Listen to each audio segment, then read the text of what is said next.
মানুষের জীবনে একটা চূড়ান্ত বিপদ আছে। যেই বিপদ আসবে, যেই বিপদ থেকে বাঁচার কোনো উপায় নাই, কিন্তু মানুষ এই বিপদ থেকে উদাসীন। আল্লাহ রাব্বুল আলামিন বলছেন, ফাআসাবাতকুম মুসিবাতুল মাউত, তোমাদেরকে মৃত্যুর বিপদ গ্রাস করবে।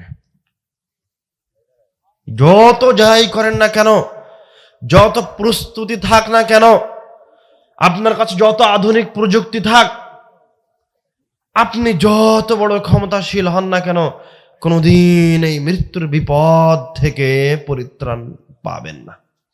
যত লাইফ সাপোর্টের ব্যবস্থা থাকুক, যত মাটির নিচে সেফ হাউসের ব্যবস্থা থাকুক, আইনামা তাকুনু ইউদরিককুমুল মাউত, রব্বুল আলামিন বলছেন, তোমরা যেখানেই থাকো না কেন, তোমাদেরকে মৃত্যু গ্রাস করবেই করবে। ইন্নাকা মাইয়িতুন ফাইন্নাহুম মাইয়িতুন, হে মুহাম্মদ সাল্লাল্লাহু আলাইহি ওয়াসাল্লাম, আপনি মারা গেছেন এবং আরো যারা আছে তারাও মারা যাবে। এই পৃথিবীতে রব্বুল আলামিন মানুষকে পাঠিয়েছে শুধুমাত্র পরীক্ষা নেওয়ার জন্য। এই জীবন, এই ইহকালীন জীবন, আমাদের হাঁটা চলা, গল্প, এই মাজলিসে বসা, বাড়িতে ঘুমানো, কাজ বাজ, চাকরি বাকরি, সব হচ্ছে রব্বুল আলামিনের ইবাদত। মানুষের জীবনের একটা সেকেন্ড, একটা মিনিট এবং মানুষের জীবনের সরিষা সমপরিমাণ শক্তি যেটা রব্বুল আলামিন তাকে দিয়েছেন, সব রব্বুল আলামিন দিয়েছেন তার ইবাদতের জন্য। দ্বিতীয় কোনো কাজ রব্বুল আলামিন মানুষকে দেননি। আল্লাহ রাব্বুল আলামিন কুরআনুল কারীমে বলছেন, ওয়ামা উমিরু, তাদেরকে আর কোনো নির্দেশ দেওয়া হয়নি, ইল্লা লিয়াবুদুল্লাহ মুখলিসিন, শুধুমাত্র একটা নির্দেশ ছাড়া, যে তারা ইখলাসের সাথে রব্বুল আলামিনের ইবাদত করবে। আর আয়াত আপনারা সবাই জানেন, রব্বুল আলামিন বলছেন, ওয়ামা খালাকতুল জিন্না ওয়াল ইনসা ইল্লা লিয়াবুদুন, আমি জিন এবং মানুষকে সৃষ্টি করেছি শুধুমাত্র আমার ইবাদতের জন্য, রব্বুল আলামিনের ইবাদতের জন্য। আল্লাহ রব্বুল আলামিন বারবার বলছেন যে আপনার জীবন, আপনার জীবনের প্রতিটা সেকেন্ড, আপনার শরীরের সরিষা সমপরিমাণ শক্তি, আপনার চাকরি বাকরি, ঘুমানো, হাঁটা চলা ফেরা, সব তার ইবাদতের জন্য। এবার আপনি বলেন যে আপনি কি আপনার চাকরি বাকরি, জীবনের প্রতিটা সেকেন্ডকে ইবাদতে রূপান্তরিত করতে পেরেছেন? আপনি কি তাহলে রব্বুল আলামিনের আদেশের উপর আছেন? আপনাকে যখন মৃত্যুর বিপদ গ্রাস করবে, তখন আপনার মৃত্যুটা কেমন হবে? ওখান থেকে তো বাঁচার কোনো উপায় নাই। আপনি আপনার জীবনকে ইবাদতে রূপান্তরিত করুন। এটা একটা পরীক্ষার সময়। একজন শিক্ষার্থী যেমন পরীক্ষার হলে ঢুকে 2 ঘন্টা সময় পায়, তারপর ও দেখে আর মাত্র 10 মিনিট বাকি আছে, আর 5 মিনিট বাকি আছে, এতখানি প্রশ্নের উত্তর লিখতে বাকি আছে, আর 2 মিনিট বাকি আছে, আরো দ্রুত লেখে। কেননা ওই সময় শেষ হয়ে গেলে তার কাছ থেকে খাতা কেড়ে নেওয়া হবে, তারপর আর তাকে সময় দেওয়া হবে না। ওই জায়গায় একজন শিক্ষার্থী জানে যে 2 মিনিট পর তার খাতা কেড়ে নেওয়া হবে এই পরীক্ষার হলে, কিন্তু রব্বুল আলামিন যেই পরীক্ষার হলে আমাদেরকে রেখেছেন, ওই পরীক্ষার হলের কোনো শিক্ষার্থী জানে না কখন তার খাতাটা রব্বুল আলামিন নিয়ে নেবেন, জানে না। কিন্তু তারপরেও মানুষ এই পরীক্ষার জীবনে ওই পরীক্ষার চেয়ে উদাসীন। ওই 1 মিনিট বাকি আছে তার জন্য কত দ্রুত লিখছে ছাত্রটা, অথচ ওই 2 ঘন্টা সময়ের চেয়ে এই পৃথিবীর 60-74 বছরের সময় কম। আপনার কাছে কথা উল্টা মনে হচ্ছে।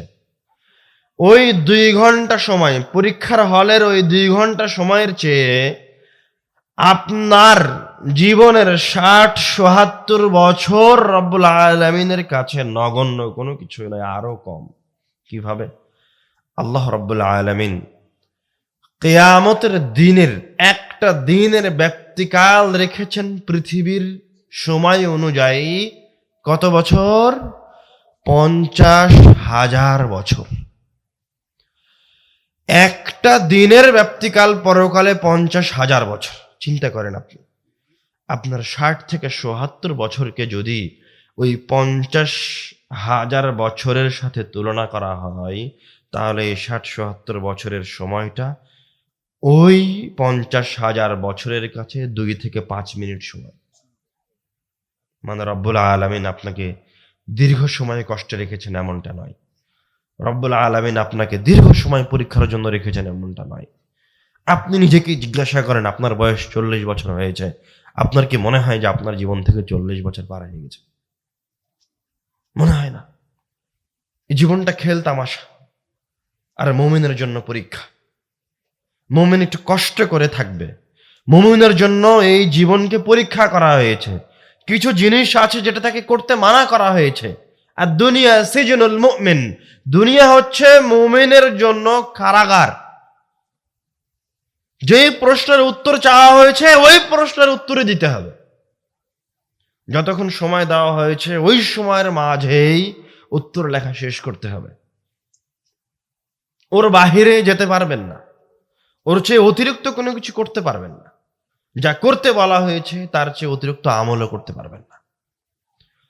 আল্লাহ রাসূল সাল্লাল্লাহু আলাইহি ওয়াসাল্লাম বলছেন, আকসিরু মিন যিকরি হাদিমিল লাযাত। তোমরা ওই জিনিসকে বেশি বেশি স্মরণ করো, মানুষকে বেশি বেশি স্মরণ করিয়ে দাও। আকসিরু মিন যিকরি হাদিমিল লাযাত, যে জিনিস মানুষের এই আনন্দদায়ক জীবন, যে জিনিস মানুষের তার স্ত্রী সন্তান এই আনন্দময় জীবন থেকে বিচ্ছিন্ন করে দেয়। একবার দুইবার নয়, তোমরা এই মৃত্যুকে একজন মানুষকে বারবার স্মরণ করিয়ে দাও। প্রত্যেকটা সেকেন্ডে যেন একজন মানুষ এই মৃত্যুর কথা স্মরণ করে। আল্লাহ রাসূল সাল্লাল্লাহু আলাইহি ওয়াসাল্লামকে একজন ব্যক্তি এসে জিজ্ঞাসা করলো, ইয়া আল্লাহ রাসূল, আইয়ুন নাস আকিয়াস, সবচেয়ে বুদ্ধিমান ব্যক্তি কে হে আল্লাহ রাসূল? সবচেয়ে বিবেকবান চালাক লোকটা কে? তখন আল্লাহ রাসূল সাল্লাল্লাহু আলাইহি ওয়াসাল্লাম উত্তরে বললেন, আকসারুহুম লিল মাউত যিকরা, ওই ব্যক্তি সবচেয়ে বেশি বুদ্ধিমান যে সবচেয়ে বেশি বেশি মৃত্যুকে স্মরণ করে। ওয়া আহসানুহুম লিমা বা'দাহু ইসতি'দাদা, এবং বেশি বেশি মৃত্যুকে স্মরণ করে আর মৃত্যুর পরবর্তী সময়ের জন্য প্রস্তুতি গ্রহণ করে। উলাইকাল আকিয়াস, উলাইকাল আকিয়াস, ওরাই হচ্ছে বুদ্ধিমান, ওরাই হচ্ছে সবচেয়ে বিবেকবান, ওরাই হচ্ছে চালাক। আবু বকর রাদিয়াল্লাহু তাআলা আনহুর মেয়ে আসমা রাদিয়াল্লাহু তাআলা আনহা বলছেন, কামা রাসূলুল্লাহ সাল্লাল্লাহু আলাইহি ওয়াসাল্লাম খতীবান, আল্লাহ রাসূল সাল্লাল্লাহু আলাইহি ওয়াসাল্লাম বক্তব্য দেওয়ার জন্য, নসিহা করার জন্য সাহাবীদের সামনে দাঁড়ালেন। ফাযাকারা ফিতনাতাল মাউত, দাঁড়িয়ে আল্লাহর রাসূল মৃত্যুর ফিতনা সম্পর্কে বলতে লাগলেন। ফালাম্মা যাকারা যালিক, যখন আল্লাহর রাসূল মৃত্যুর ভয়াবহতার কথা বলছিলেন, মৃত্যুর বিপদের কথা বলছিলেন, মৃত্যুর ফিতনার কথা বলছিলেন, ফালাম্মা যাকারা যালিক দজ্জাল মুসলিমুনা দজ্জা, মৃত্যুর কথা শুনে আল্লাহর রাসূলের সাহাবায়ে কেরামগণ, পৃথিবীর মাটিতে সবচেয়ে শ্রেষ্ঠ ব্যক্তিরা ভয়ে ভীত সন্ত্রস্ত হয়ে গেল। তারা এত ভয় পেল যে আল্লাহর রাসূলের কথা শুনে, মৃত্যুর বিপদের কথা শুনে হু হু করে ডুকরে ডুকরে কাঁদতে লাগলো। আর এক বর্ণনায় এসেছে যে সাহাবায়ে কেরামগণ মসজিদে নববীর ভিতরে আল্লাহর রাসূলের মুখে মৃত্যুর ভয়ের কথা শুনে, মৃত্যুর বিপদের কথা শুনে, মৃত্যুর ফিতনার কথা শুনে এত জোরে কাঁদতে লাগলেন যে কান্না কাটির শব্দে আল্লাহর রাসূলের কথাগুলি আর স্পষ্টভাবে তারা বুঝতে পারছিলেন না, শুনতে পাচ্ছিলেন না। বারা বিন আযিব রাদিয়াল্লাহু তাআলা আনহু বলছেন, আমরা আল্লাহ রাসূল সাল্লাল্লাহু আলাইহি ওয়াসাল্লামের সাথে একটা জানাজায় গেছি। ফাজালাসা আলা শাফিরিল কবর, হঠাৎ করে আল্লাহ রাসূল সাল্লাল্লাহু আলাইহি ওয়াসাল্লাম কবরের কিনারায়, কবরস্থানে মাটি দেওয়ার জন্য গেছে, একটা লাশ নিয়ে গেছে। তো আল্লাহর রাসূল ওই কবরস্থানে কবরের পাশে হঠাৎ করে বসে গেলেন। ফাবাকা, কবরের পাশে বসে আল্লাহ রাসূল কাঁদতে লাগলেন। হাত্তা বাল্লাসা, আল্লাহ রাসূল কবরের পাশে বসে এত কান্নাকাটি করলেন যে তার অশ্রুতে ওই জায়গার মাটি ভিজে গেল। আল্লাহ রাসূল সাল্লাল্লাহু আলাইহি ওয়াসাল্লাম কবরের পাশে বসে কান্নাকাটি করছেন, একজন রাসূল, একজন নবী, যার সকল পাপ ক্ষমা করে দেওয়া হয়েছে। আমি আপনি কে? আমাকে আপনাকে কে জান্নাতের ঠিকাদারি দিল, কে জান্নাতের চাবি দিল? যে জীবনে কখনো কবরের পাশে বসা তো বহু দূরের কথা, কবর জিয়ারত করে কবরকে দেখে কান্নাকাটি করা তো বহু দূরের কথা, পরকালের কথা স্মরণ করা তো বহু দূরের কথা, কবরের পাশ দিয়ে যাওয়ার সময় ওই কবরবাসীকে সালাম দেওয়ার প্রয়োজন মনে করি না। জানি না কে আপনাকে এই ইহকালীন জীবনের চিরস্থায়িত্বের গ্যারেন্টি দিল, অথচ আপনার এই হেঁটে চলা, কবরের পাশ দিয়ে, গোরস্থানের পাশ দিয়ে আপনার হেঁটে যাওয়া যতটা সুনিশ্চিত, আপনার ওই কবরের ভিতরে ঢোকা, ওই কবরের ভিতরে শুয়ে থাকা, ওই কবরের হিসাব, ওই কবরের আযাব, ওই কবরের জান্নাতের সুসংবাদ অথবা জাহান্নামের সুসংবাদ তার চেয়ে কোটি কোটি গুণ বেশি নিশ্চিত। ওই কবর থেকে আপনাকে উদাসীন করে রেখেছে শয়তান। দুনিয়ার মোহ, দুনিয়ার প্রতি ভালোবাসা, সন্তান সন্ততির প্রতি ভালোবাসা, রব্বুল আলামিন এবং পরকালের প্রতি অনীহা।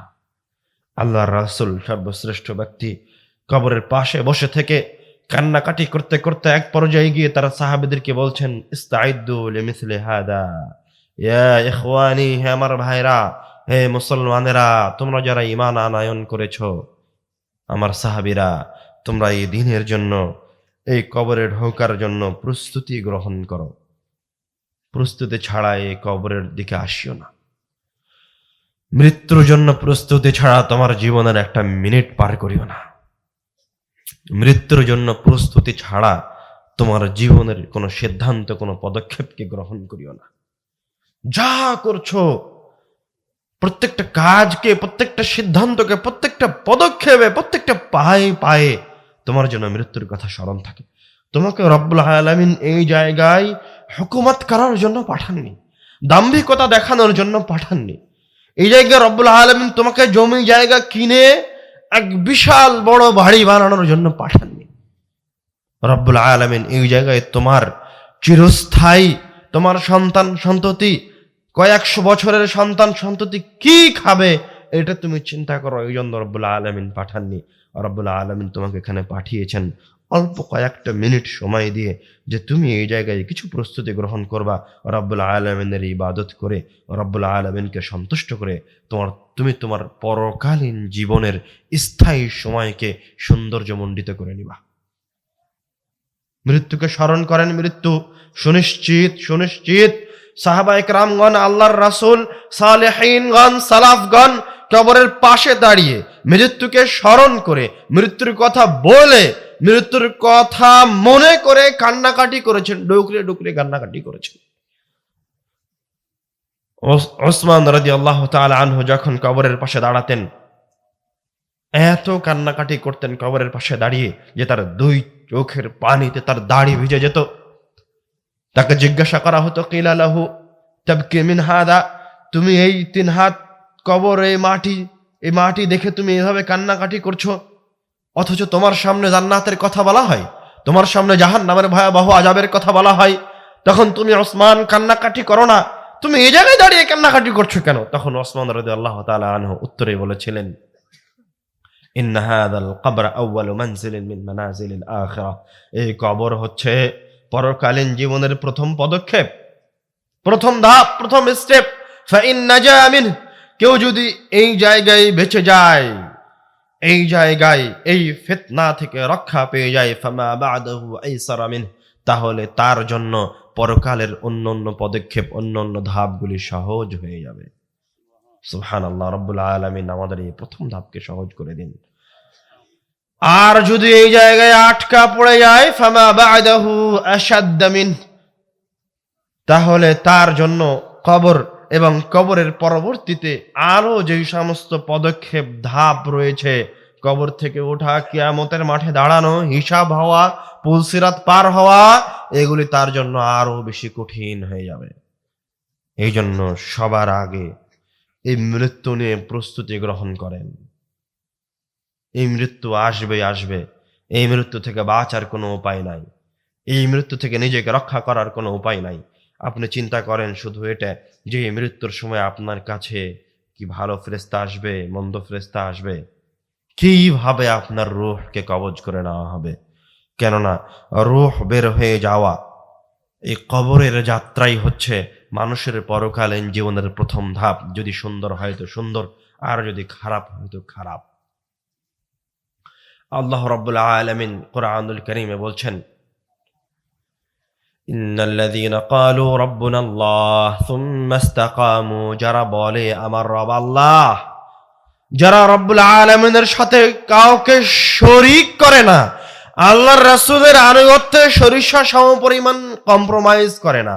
ইন্নাল্লাযীনা ক্বালু রাব্বুনাল্লাহ সুম্মা ইসতাকামু, রব্বুল আলামিনের একত্ববাদের দাবি করে, উলুহিয়াত উবুদিয়াতের দাবি করে সীসা ঢালা প্রাচীরের মতো আল্লাহর ইবাদতের উপর দাঁড়িয়ে থাকে।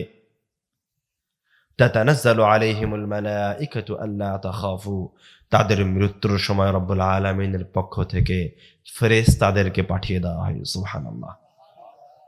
ফেরেশতারা এসে ওই ব্যক্তিকে বলে, আল্লা তাখাফু, তুমি ভয় পেও না, ওয়ালা তাহজানু, তুমি চিন্তিত হও না, তুমি কষ্ট পেও না, ওয়া আবশিরু বিল জান্নাতি আল্লাতী কুনতুম তুআদুন, তুমি পরকালীন যাত্রা দেখে বিচলিত হও না, আমাদেরকে দেখে বিচলিত হও না, কষ্ট পেও না, সন্তানের বিচ্ছেদে কষ্ট পেও না, স্ত্রীর বিচ্ছেদে কষ্ট পেও না। কেন?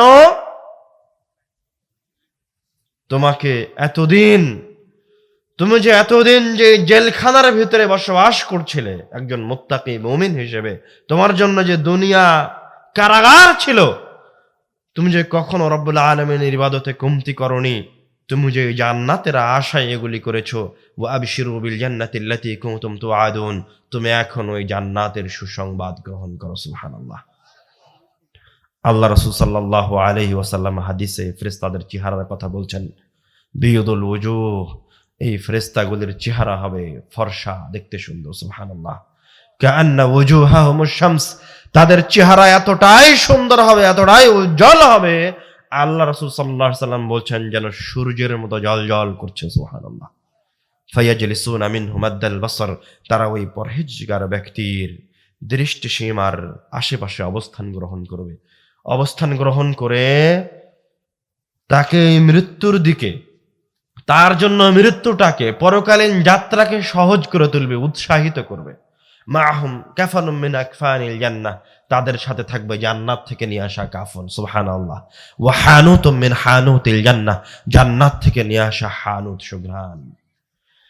তো এই পরহেজগার ব্যক্তি যখন মারা যাচ্ছে, তখন রব্বুল আলামিনের পক্ষ থেকে প্রেরিত এই ফেরেশতাদেরকে সে দেখতে পাবে। জান্নাত থেকে নিয়ে আসে হানুত, এই কাফন, এগুলি সে দেখতে পাবে। ফেরেশতা তাকে উৎসাহিত করবে, তুমি বিচলিত হও না, ভয় পেও না, চিন্তিত হও না। কেননা মৃত্যুর সময় প্রত্যেক বান্দা কষ্ট পায়, কিন্তু একজন কাফেরের কষ্ট এবং একজন মুমিনের কষ্টের মাঝে, একজন মুনাফিকের কষ্ট এবং একজন ঈমানদারের কষ্টের মাঝে আকাশ জমিন তফাৎ আছে। কিভাবে আকাশ জমিন তফাৎ আছে?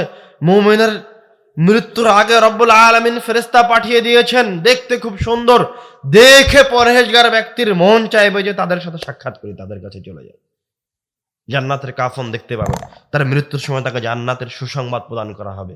কিন্তু যদি খারাপ মানুষ হয়, তাহলে আল্লাহ রাসূল সাল্লাল্লাহু আলাইহি ওয়াসাল্লাম বলছেন, তাদের কাছেও একদল ফেরেশতা আসবে, কিন্তু সুদাল ওয়াজহ, তাদের চেহারাগুলি হবে কুচকুচে কালো, ভয়ঙ্কর দেখতে।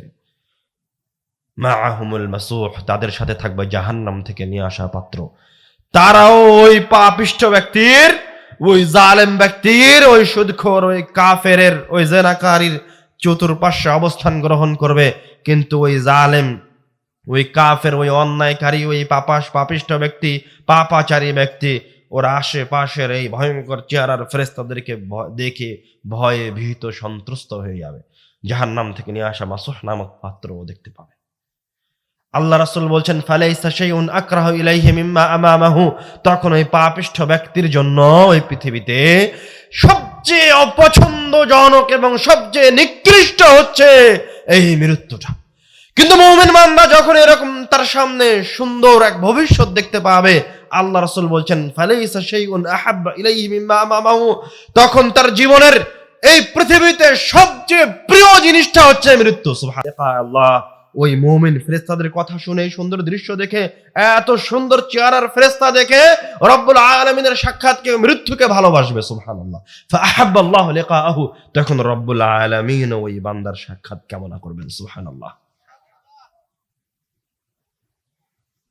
একজন কাফেরের মৃত্যু, একজন কাফেরের কষ্ট এবং একজন মুত্তাকির কষ্টের মাঝে আকাশ জমিন তফাৎ আছে। একজন মুত্তাকির রূহ বের হয়ে যাওয়ার সময় কষ্ট হবে, কিন্তু ওই কষ্টটা কাফেরের মতো নয়। কেমন? দুনিয়াবি কোনো জিনিস দিয়ে বোঝেন, জানি না বুঝাতে পারলাম কিনা। মনে করেন আপনি আঘাত পেয়েছেন, আপনার হাতে প্রচন্ড আঘাত পেয়েছেন, ওই জায়গায় হাত দিলেও মনে হয় যেন জীবনটা বের হয়ে যাচ্ছে। ডাক্তারের কাছে গেছেন তো ডাক্তার বলছে ওই আহত জায়গার উপরে একটা ইঞ্জেকশন দেওয়া লাগবে, তাহলে আরাম পাওয়া যাবে। তো এখন কি আপনি ওই ইঞ্জেকশন গ্রহণ করবেন না করবেন না? করবেন। কেন করবেন? ব্যথা কমবে, এটা আপনি জানেন। তো মুমিনের মৃত্যু হচ্ছে ওর রূহ বের হয়ে যাওয়ার সময় কষ্ট হতে পারে, কিন্তু ও তার সামনে এত চমৎকার জিনিস দেখতে পাবে, এত সুন্দর সুসংবাদ দেখতে পাবে, রব্বুল আলামিনের সুসংবাদগুলিকে দুই চোখ দিয়ে পরকালকে এতটা স্পষ্ট ভাবে দেখতে পাবে যে এই কষ্টটাকে সাদরে বরণ করে নিবে। সুবহানাল্লাহ। যারা সবচেয়ে শ্রেষ্ঠ মানুষ, নবী রাসূল, তাদের মৃত্যুর আগে রব্বুল আলামিন তাদের সামনে মৃত্যুকে পেশ করেন যে তুমি কি মৃত্যু বরণ করতে চাও না চাও না, তখন তারা মৃত্যুটাকে গ্রহণ করে নেন। সুবহানাল্লাহ। তো মুত্তাকিদের জন্য মৃত্যু, মরণ হচ্ছে একটা প্রিয় জিনিস। কিন্তু এবার আপনি চিন্তা করেন যে আপনি কতটা মুত্তাকি, আপনি কেমন পরহেজগার মানুষ। আপনার এই দুই চোখ কি ওই রব্বুল আলামিনের সুন্দর চেহারার ফেরেশতাদের চেহারা দেখার জন্য প্রস্তুত আছে এই দুইটা চোখ? না এই দুটা চোখ জেনাকারীর চোখ? আপনার এই অন্তর, আপনার এই রূহ কি রব্বুল আলামিনের জিকিরে লিপ্ত? এই রূহ কি রব্বুল আলামিনের এই ফেরেশতাদের সাক্ষাতে প্রস্তুত? না প্রস্তুত। এই রূহকে কি ভালো ফেরেশতারা গ্রহণ করার জন্য আসবে, না খারাপ ফেরেশতারা গ্রহণ করার জন্য আসবে? আপনি নিজেকে জিজ্ঞাসা করেন। কারণ মৃত্যু তো চূড়ান্ত। এই মৃত্যু থেকে তো বাঁচার কোনো উপায় নাই, এই মৃত্যু থেকে ফিরে আসার কোনো উপায় নাই। মৃত্যু গ্রাস করবেই করবে। যত বড় পরহেজগার ব্যক্তি হোক না কেন, যত বড় শক্তির অধিকারী ব্যক্তি হোক না কেন, যত বড় ক্ষমতা বা সাম্রাজ্যের অধিকারী হোক না কেন, মৃত্যু তার কাছে আসবেই আসবে। নাফারমানদের মাঝে, জালেমদের মাঝে, অত্যাচারীদের মাঝে সবচেয়ে বড় জালেম, অত্যাচারী, নাফারমান হচ্ছে ফেরাউন। ফেরাউন একমাত্র মানুষ যে নিজেকে ইলাহ বলে দাবি করেছিল। আর কোনো মানুষ কোনোদিন নিজেকে ইলাহ বলে দাবি করেনি এই পৃথিবীতে। ফেরাউন চলে গেছে। তো যারা এই পৃথিবীতে আমাদের দেশে মনে করেন যারা আজ 15-17 বছর যাবত অত্যাচার, জুলুম, অন্যায় করলো, তো ওরা কি মনে করছে যে তারা তাদের এই অত্যাচার, জুলুম, অন্যায় করে, এই টাকা পয়সা আত্মসাৎ করে একটা সুন্দর জীবন পার করবে? এটা কি কোনোদিন হবে? হবে না। ফেরাউনের কাছে যেমন মৃত্যু এসেছে, এই জালেম অত্যাচারীদের কাছেও এরকম মৃত্যু আসবে। ফেরাউনের যেমন লাঞ্ছনাদায়ক মৃত্যু হয়েছিল, এই জালেম অত্যাচারীদেরও এরকম লাঞ্ছনাদায়ক মৃত্যু হবে। ওই ফেরাউন ইহকালীন জীবনে যেমন মানুষের উপর অত্যাচার করে একটা সাম্রাজ্য প্রতিষ্ঠা করে তার পরকালকে হারিয়েছে, ঠিক তেমন যারা আজ এই জীবনে নিজের ক্ষমতা দেখানোর প্রয়োজন মনে করছে, অত্যাচার করার প্রয়োজন মনে করছে, দুর্বল মানুষের উপর নিজের ক্ষমতা খাটানোর প্রয়োজন মনে করছে, তারা এই দুনিয়াতে ক্ষমতা খাটাতে পারবে বটে, তারা এই দুনিয়াতে জালেম হতে পারবে বটে, তারা এই দুনিয়ার সাম্রাজ্য গ্রহণ করতে পারবে বটে, তবে তাদের জন্য এক ভয়াবহ পরকাল অপেক্ষা করছে। ওই জায়গা থেকে বাঁচার কোনো উপায় নাই। আপনি যদি কাফের পাপিষ্ঠ অবস্থায় মৃত্যুবরণ করেন, তো পৃথিবীর কোনো শক্তি, কোনো ক্ষমতা আপনাকে বাঁচাতে পারবে না। আপনার রূহ বের হয়ে যাওয়ার পর কেউ আপনার জন্য কোনো উপকার করতে পারবে না। 8ম হিজরিতে যখন মক্কা বিজয় হয়ে গেছে, আল্লাহ রাসূল সাল্লাল্লাহু আলাইহি ওয়াসাল্লাম তার মায়ের কবর জিয়ারত করতে গেছিলেন। আবু হুরায়রা রাদিয়াল্লাহু তাআলা আনহু বলছেন, লাম্মা যারা রাসূলুল্লাহ সাল্লাল্লাহু আলাইহি ওয়াসাল্লাম কবর উম্মিহি, আল্লাহ রাসূল সাল্লাল্লাহু আলাইহি ওয়াসাল্লাম তার মায়ের কবর জিয়ারত করতে গেছিলেন। কবর জিয়ারত করতে গিয়ে বাকা, এত কান্নাকাটি করলেন তার মায়ের কবর জিয়ারত করতে গিয়ে, আবকা মান হাওলা, যে আল্লাহর রাসূলের কান্নাকাটি দেখে আল্লাহর রাসূলের আশেপাশে যে সমস্ত সাহাবায়ে কেরামগণ ছিল তারাও কান্নাকাটি শুরু করে দিল। এই জায়গায় কোনো কিছু বলা হয়নি কেন আল্লাহ রাসূল এইভাবে তার মায়ের কবরের পাশে দাঁড়িয়ে কান্নাকাটি করছেন। আল্লাহ রাসূল সাল্লাল্লাহু আলাইহি ওয়াসাল্লাম আসল ঘটনা তার সাহাবীদেরকে বলছেন। ইস্তাযানতু রাব্বি আন আস্তাগফিরা লাহা, আমি আমার রবের কাছে অনুমতি চেয়েছিলাম, অনুনয় বিনয় করেছিলাম। সর্বশ্রেষ্ঠ ব্যক্তি রব্বুল আলামিনের সবচেয়ে নিকটতম বান্দা বলছেন যে ইস্তাযানতু রাব্বি, আমি আমার রবের কাছে আকুতি করেছিলাম আন আস্তাগফিরা লাহা, যে আমি আমার মায়ের জন্য ক্ষমা চাইতে চাই। ফালাম ইয়াযানলি, কিন্তু আমার রব আমাকে এই অনুমতি দেয়নি যে আমি আমার মায়ের জন্য ক্ষমা প্রার্থনা করি। ফাস্তাযানতু রাব্বি আন আযুরা কবরাহা, যখন রব্বুল আলামিন আমাকে আমার মায়ের কবর জিয়ারতের অনুমতি দেয়নি, তখন আমি রব্বুল আলামিনের কাছে অনুমতি চাইলাম যে হে আল্লাহ, আমি আমার মায়ের কবরটা অন্তত জিয়ারত করি। ফাআযিনা লি, তখন আল্লাহ রাসূল সাল্লাল্লাহু আলাইহি ওয়াসাল্লাম আমাকে আমার মায়ের কবর জিয়ারতের অনুমতি প্রদান করলেন। এবার আপনি একবার কল্পনা করেন, আল্লাহর রাসূল ও তার মায়ের সন্তান, তার মাকে ভালোবাসেন। তিনি শুধু একজন সন্তান নয়, তিনি রব্বুল আলামিনের সবচেয়ে নিকটতম বান্দা, সবচেয়ে শ্রেষ্ঠ বান্দা, যার শাফাআত ছাড়া কিয়ামতের দিন বিচার শুরু হবে না, এরকম একজন বান্দা। আল্লাহর রাসূল সাল্লাল্লাহু আলাইহি ওয়াসাল্লাম রব্বুল আলামিনের যত নিকটতম বান্দা, এরকম কোন সৃষ্টি, এরকম কোন মাখলুক রব্বুল আলামিন সৃষ্টি করেননি। এইরকম প্রিয় একজন বান্দা, তার সবচেয়ে প্রিয় একজন মানুষের জন্য তার কবরের সামনে, তার মায়ের কবরের সামনে দাঁড়িয়ে হু হু করে কান্নাকাটি করছেন, কিন্তু তার মায়ের জন্য ক্ষমা চাইতে পারছেন না। আপনি কিভাবে এই দুনিয়াবী জীবনকে সবকিছু মনে করে নিলেন, এই পাপাচারের জীবনকে, এই সুদের জীবনকে, এই অন্যায়ের জীবনকে বেছে নিলেন? আপনার রূহটা বের হয়ে গেলে আপনার জন্য কেউ কোনো কিছু করতে পারবে না।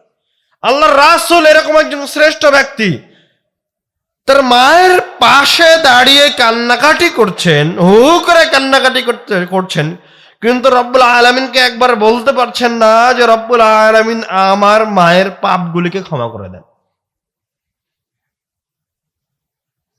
চিন্তা করা যায় কতটা কষ্টদায়ক, এবং মৃত্যু, এই পরকালীন জীবন কতটা সুনিশ্চিত। এই দুনিয়ায় আপনার কাছে কোনো ইনসাফ নাই, কোনো আদল নাই, এটা হচ্ছে পরীক্ষার জায়গা, পরীক্ষার হল। কেউ আয়াসী আলিশান জীবন যাপন করবে, ভরপুর নিয়ামতে জীবন যাপন করবে, কেউ কষ্টের মাঝে জীবন যাপন করবে। পরীক্ষার হলে আপনার প্রশ্ন কমন আসতেও পারে, নাও আসতে পারে, এটি তো পরীক্ষা। আপনি কেন হতাশ হলেন? কেন রব্বুল আলামিনের ইবাদত ছেড়ে দিলেন? কেন আপনি মনে করলেন যে কিস্তিতে বা লোনের উপর টাকা নিয়ে ব্যবসা শুরু করতে হবে, তারপর একদিন আমি লোন থেকে বের হয়ে আসবো, এটা আপনি কেন মনে করলেন? মানে আপনি কি বলতে চাচ্ছেন এই পৃথিবী স্থায়ী জীবন? আপনি কি মনে করছেন যে আপনার কাছে মৃত্যু আসবে না? ওসামা বিন যায়েদ রাদিয়াল্লাহু তাআলা আনহু বলছেন, কুন্না মা রাসূলিল্লাহি সাল্লাল্লাহু আলাইহি ওয়াসাল্লাম, আমরা আল্লাহর রাসূলের সাথে আছি। ফারসালাত ইলাইহি ইহদা বানাতিহি আন্না সাবিয়ান লাহা ফিল মাউত, এমত অবস্থায় আল্লাহর রাসূলের একজন মেয়ে যায়নাব রাদিয়াল্লাহু তাআলা আনহা আল্লাহর রাসূলের কাছে, তার বাবার কাছে তার বার্তাবাহককে পাঠিয়েছে, আন্না সাবিয়ান লাহা ফিল মাউত, যে তার মেয়ে যায়নাবের সন্তান মুমূর্ষু অবস্থায়। তখন আল্লাহর রাসূল তার মেয়ের বার্তাবাহককে বললেন, ইরজি ইলাইহা ফাখবিরহা, তুমি আমার মেয়ের কাছে যাও, ফিরে গিয়ে তাকে বলো, ইন্না লিল্লাহি মা আখাযা ওয়া লিল্লাহি মা আ'তা, তোমার যা কিছু আছে এই পৃথিবীতে অবস্থান করা অবস্থায়, তোমার নফস, তোমার রূহ, তোমার সন্তান, ইন্না লিল্লাহি মা আখাযা ওয়া লিল্লাহি মা আ'তা, তোমার যা আছে সব আল্লাহ তাআলা দিয়েছেন, এবং যা তোমার কাছ থেকে নিয়ে নেওয়া হচ্ছে বা তুমি যে বিপদের মাঝে আছো, সেটাও রব্বুল আলামিনের পক্ষ থেকে। আল্লাহর মাল আল্লাহ তুলে নিচ্ছেন, আমরা যেটা বাংলা ভাষায় বলি, প্রবাদের মতো বলি, ওয়া কুল্লু শাইইন ইনদাহু ইলা আজালিন মুসাম্মা, তুমি আমার মেয়েকে গিয়ে বলো রব্বুল আলামিনের কাছে এই পৃথিবীতে প্রত্যেকটা জিনিসের, একদম প্রত্যেকটা জিনিসের একটা নির্দিষ্ট সময়সীমা আছে, মেয়াদ আছে। যখন এটা শেষ হয়ে যায় তখন এটা ধ্বংস হয়ে যায়। আর যদি এটা মানুষ হয়, রূহ হয়, তখন রব্বুল আলামিন ওই রূহটাকে বের করে নেন। যেমন এই মাইকটা দেখছেন, আপনি বসে আছেন, এই পৃথিবীতে আপনি অবস্থান করছেন, যা কিছু আছে সব কিছু রব্বুল আলামিনের পক্ষ থেকে সৃষ্টি করা একটা সময়ের মাঝে অবস্থান করছে। যখন এই পৃথিবীর সময়টা শেষ হয়ে যাবে, তখন এই পৃথিবীটাও ধ্বংস হয়ে যাবে, থাকবে না এই পৃথিবী। তাহলে তোমার জন্য করণীয় কি? তুমি আমার মেয়েকে গিয়ে বলো, ফাল তাসবির ওয়াল তাহতাসিব, সে যেন তার এই বিপদে, তার এই কষ্টের সময় ধৈর্য ধারণ করে এবং রব্বুল আলামিনের কাছে বিনিময় চায়। তখন বার্তাবাহক তার মেয়ের কাছে ফিরে গিয়ে আবার আল্লাহ রাসূলের কাছে ফিরে এসেছে, এসে বলছে, হে আল্লাহর রাসূল, ইন্নাহা কাদ আকসামাত লা তাতিয়ান্নাহা, আপনার মেয়ে কসম করেছে, আপনার মেয়ে কসম করেছে আপনাকে যেতেই হবে। ফাকামা রাসূলুল্লাহ সাল্লাল্লাহু আলাইহি ওয়াসাল্লাম, আল্লাহ রাসূল সাল্লাল্লাহু আলাইহি ওয়াসাল্লাম দাঁড়িয়ে গেলেন। ওয়াকামা মাআহু সাআদ ইবনে উবাদা ওয়া মুআয ইবনে জাবাল, আল্লাহ রাসূল সাল্লাল্লাহু আলাইহি ওয়াসাল্লামের সাথে আল্লাহ রাসূলের দুইজন বড় বড় সাহাবী সাআদ ইবনে উবাদা এবং মুআয ইবনে জাবাল এবং যিনি হাদিস বর্ণনা করছেন, তারা তিনজনও দাঁড়িয়ে গেলেন তার মেয়ের বাড়িতে যাওয়ার জন্য। যখন আল্লাহ রাসূল এবং তার সাহাবীরা তার মেয়ের বাড়ি যায়নাবের বাড়িতে পৌঁছেছেন, রুফিআ ইলাইহিস সাবী, আল্লাহর রাসূলের কোলে তার নাতিকে তুলে দেওয়া হয়েছে। তার নাতি তখন মুমূর্ষু অবস্থায়, ওয়া নাফসুহু তাকাআকা, তখন তার রূহটা বের হয়ে যাচ্ছে, ধরফড় করে শব্দ হচ্ছে, বাচ্চা কষ্ট পাচ্ছে। রাবী উদাহরণ দিয়ে বুঝিয়ে দিচ্ছেন, কাআন্নাহু ফি শান্নাতিন, শুষ্ক মশকের ভিতরে কোনো কিছু থাকলে যেমন বাজে আওয়াজ হয়, ওই রকম শব্দ করে ওই নিষ্পাপ ছোট্ট শিশুর শরীরের ভেতর থেকে রূহটা বের হয়ে আসছে। ফাফাদা আইনা রাসূলিল্লাহি সাল্লাল্লাহু আলাইহি ওয়াসাল্লাম, এই দৃশ্য দেখে চিন্তা করেন আপনি নিজে, সর্বশ্রেষ্ঠ ব্যক্তি তার একজন ভালোবাসার নাতিকে কোলের ভিতরে নিয়ে আসেন, তো ওই ছোট্ট সন্তানের যখন রূহটা বের হয়ে যাচ্ছে, ও কষ্ট পাচ্ছে, আওয়াজ বের হয়ে আসছে, তার কষ্ট দেখে আল্লাহর রাসূল কান্নাকাটি করতে শুরু করে দিয়েছেন। ফাদা আইনা, আল্লাহ রাসূল সাল্লাল্লাহু আলাইহি ওয়াসাল্লামের দুই চোখ দিয়ে অশ্রু গড়িয়ে পড়তে লাগলো। সাআদ রাদিয়াল্লাহু তাআলা আনহু জিজ্ঞাসা করছেন, মা হাযা ইয়া রাসূলুল্লাহ, এটা কি হে আল্লাহর রাসূল, আপনি এভাবে কান্নাকাটি করছেন? আল্লাহর রাসূলের অসহায়ত্ব দেখে তার সাহাবী আশ্চর্য হচ্ছে। তখন আল্লাহ রাসূল উত্তরে বললেন, হাযিহি রাহমাতুন জাআলাহা আল্লাহু ফি কুলুবি ইবাদিহি, এটা হচ্ছে আল্লাহর পক্ষ থেকে তার বান্দাদের অন্তরে দেওয়া মায়া মমতা। আরেকটা হাদিসে এসেছে, আনাস রাদিয়াল্লাহু তাআলা আনহু আল্লাহ রাসূল সাল্লাল্লাহু আলাইহি ওয়াসাল্লামের সন্তানের মৃত্যুর ঘটনা বর্ণনা করছেন। দাখালা রাসূলুল্লাহ সাল্লাল্লাহু আলাইহি ওয়াসাল্লাম আলা ইবনিহি ইব্রাহিম, আল্লাহ রাসূল তার সন্তান ইব্রাহিম রাদিয়াল্লাহু তাআলা আনহুর কাছে, ওয়া হুয়া ইয়াজুদু বিনাফসিহি, এমত অবস্থায় তার সন্তান ইব্রাহিমের রূহটা বের হয়ে যাচ্ছে।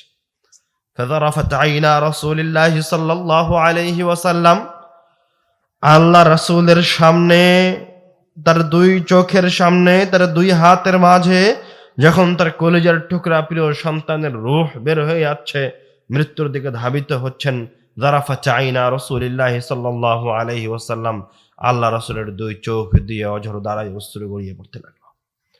আব্দুর রহমান রাদিয়াল্লাহু তাআলা আনহু বলছেন, ওয়া আনতা ইয়া রাসূলুল্লাহ, হে আল্লাহর রাসূল, আপনিও এইভাবে কান্নাকাটি করছেন, হে আল্লাহর রাসূল, আপনিও এতটা অসহায়। তখন আল্লাহর রাসূল কাঁদতে কাঁদতে একটু থেমে গেলেন, থেমে বললেন, হাযিহি রাহমাতুন, এটা হচ্ছে আমার সন্তানের প্রতি আমার ভালোবাসা, আমার মায়া, আমার মমতা। কিন্তু দেখেন আল্লাহ রাসূল তার সন্তানের জন্য কোনো কিছু করতে পারছেন না। ফাআতবাআহু বিউখরা, এই কথাটা বলেই আল্লাহ রাসূল আবার কাঁদতে লাগলেন। আল্লাহ রাসূল সাল্লাল্লাহু আলাইহি ওয়াসাল্লাম বলছেন, ইয়া ইব্রাহিম, হে আমার সন্তান ইব্রাহিম, আমার কলিজার টুকরা ইব্রাহিম, ইন্না লাফিরাকিকা লামাহজুনুন, তোমার চলে যাওয়াতে আমরা খুব কষ্ট পাচ্ছি। আল আইনু তাদমা ওয়াল কলবু তাহজান, দুই চোখ দিয়ে আমার অশ্রু বের হচ্ছে, আমার কলিজাটা ফেটে যাচ্ছে ইব্রাহিম, তোমার আমার সন্তান, আমার প্রিয় কলিজার টুকরা ইব্রাহিম, তোমার মৃত্যুতে আমি কষ্ট পাচ্ছি।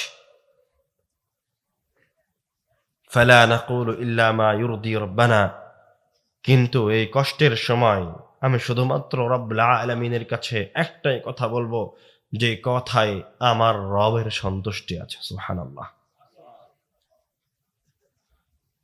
তার সন্তান মারা গেলেন তার চোখের সামনে, তার আরো একাধিক সন্তান মারা গেছেন, কিন্তু আল্লাহ রাসূল সাল্লাল্লাহু আলাইহি ওয়াসাল্লাম সরিষা সম পরিমাণ কোনো উপকার করতে পারেননি।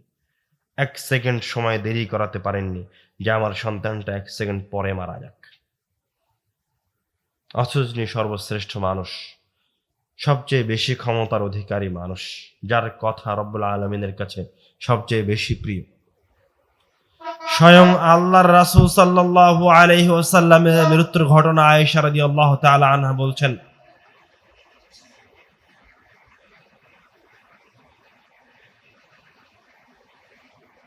ইন্না, কথা শুনতে পাচ্ছেন?